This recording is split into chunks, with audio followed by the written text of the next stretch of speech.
আজ থেকে মোটামুটি এক বছর আগে স্যামসাং তাদের F23 মডেলটি যুক্ত করেছিল তাদের বহরে। তখন ভালোই মার্কেট দাপিয়ে বেড়াচ্ছিল ফোনটি। 2023 সালের মাঝামাঝি এসে ফোনটির বর্তমান অবস্থা কেমন তা নিয়ে আলোচনা করব আমি সোহাগেটোজের পক্ষ থেকে। স্যামসাং কথাটা বললে অনেকে আশা করেন যে অল্প টাকার ভেতরে ছোটোখাটো একটি নিউক্লিয়ার বোম, তবে সেই চিন্তাটা ভুল না ঠিক সেটা প্রমাণ করার জন্য আজকে আমরা মিড বাজেটে একটি বোম নিয়ে এসেছি। সেটা হলো স্যামসাং F23 5G। বাজার বের হওয়ার সাথে সাথে এটা সমালোচনার ঝড় বয়ে গেছিল, তবে এক বছর পর স্যামসাং কতটুকু আপডেট আনতে পেরেছে সেটাই বড় কথা। স্যামসাং তাদের এফ সিরিজের জন্য সবসময় সমালোচিত ছিল। সমালোচিত হওয়ার অনেক কারণ আছে। এ এবং এস সিরিজের মতো এফ সিরিজটা হাই প্রাইজের হয়ে থাকে না, যার ফলে আমাদের দেশের মিড বাজেটের লোকেরা হুমড়ি খেয়ে পড়েন মোবাইলগুলো কেনার জন্য।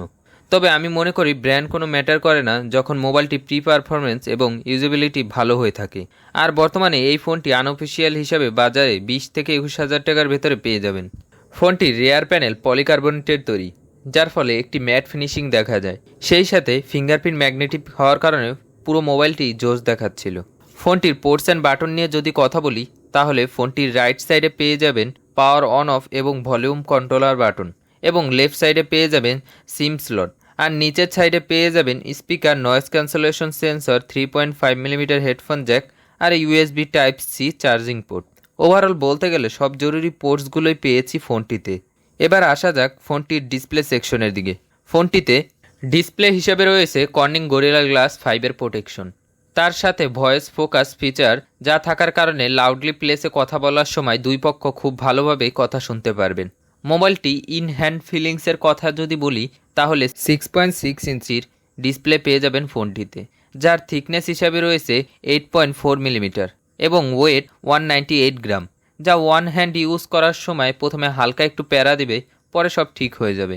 মোবাইলটির অপারেটিং সিস্টেম হিসেবে রয়েছে অ্যান্ড্রয়েড 12, যা পরবর্তী আপডেট দেবার ফলে অ্যান্ড্রয়েড 13-এ রান করানো যায়। আর হ্যাঁ, এই মোবাইলটিতে রয়েছে IPS LCD ডিসপ্লে, যার সাথে পেয়ে যাবেন 120 হার্টসের রিফ্রেশ রেট। ফোনটির ডিসপ্লে রেজুলেশন হিসাবে রয়েছে 1080 পিক্সেল বাই 2408 পিক্সেল, সেই সাথে 400 ppi ডেন্সিটি তো রয়েছেই। আউটডোরে ভালোভাবে কাজ করা যাচ্ছিল, কিন্তু দুপুরের আলোতে একটু সমস্যা করছিল ফোনটিতে। তবে অন্যান্য সময় ব্রাইটনেসটা খুব ভালোভাবে বোঝা যাচ্ছিল, কিন্তু সমস্যাটা হলো এটার চেইন এবং বেজেলটা অনেক বেশি মোটা মনে হচ্ছিল আমার কাছে। তো এবার আসা যাক ফোনটির ক্যামেরা সেকশনের দিকে। ফোনটি রেয়ার প্যানেলে রয়েছে মোট 3টি ক্যামেরা, যার মেইন ক্যামেরা হিসাবে রয়েছে 50 মেগাপিক্সেল, যার অ্যাপাচার 1.8, এবং সেকেন্ডারি ক্যামেরা হিসাবে রয়েছে 8 মেগাপিক্সেল, যার অ্যাপাচার 2.2, ও লাস্ট ক্যামেরা রয়েছে সেটি হচ্ছে 2 মেগাপিক্সেলের মাইক্রো লেন্স, যার অ্যাপাচার 2.4। মেইন ক্যামেরা দিয়ে ছবি তোলার সময় অবজেক্ট ভালো ফোকাস দিচ্ছিল, ডাইনামিক রেঞ্জটা যথেষ্ট ভালো দিচ্ছিল। ওভারঅল ডে লাইটে ভালো পারফরমেন্স দেখিয়েছে। মোবাইলটি 4K রেজুলেশনে 30 fps এ ভিডিও ধারণ করা যাবে। ভিডিও করার সময় যদি ফোনটি একটু নাড়াচাড়া করে তাহলে ভিডিওতে কোনো রকম শেকি ফিল দেবে না, যার ফলে যারা নতুন ব্লগার বা রিলস তৈরি করেন তাদের জন্য ফোনটি পারফেক্ট হতে পারে। ফোনটির ফ্রন্ট ক্যামেরাতে রয়েছে 8 মেগাপিক্সেল এর দুর্দান্ত একটি লেন্স, যার পোর্ট্রেট মুডে ছবি তোলার সময় ভালোই ডিটেলস ধরে রাখতে পেরেছে। তো এবার আসা যাক ফোনটির পারফরমেন্সের দিকে। মোবাইলটির চিপসেট হিসাবে পেয়ে যাবেন কোয়ালকম স্ন্যাপড্রাগন 750, যা একটি 5G প্রসেসর, এবং জিপিইউ হিসাবে পেয়ে যাবেন অ্যাড্রিনো 619, যা একটি অক্টাকোর প্রসেসর। মোবাইলটি ফ্রি ফায়ার খেলার সময় হাইস্ট গ্রাফিক্সে খেলতে পারবেন। অন্যদিকে অ্যাসপারেট 9 গেমটি যখন খেলেছিলাম তখন স্মুথলি খেলতে পেরেছি।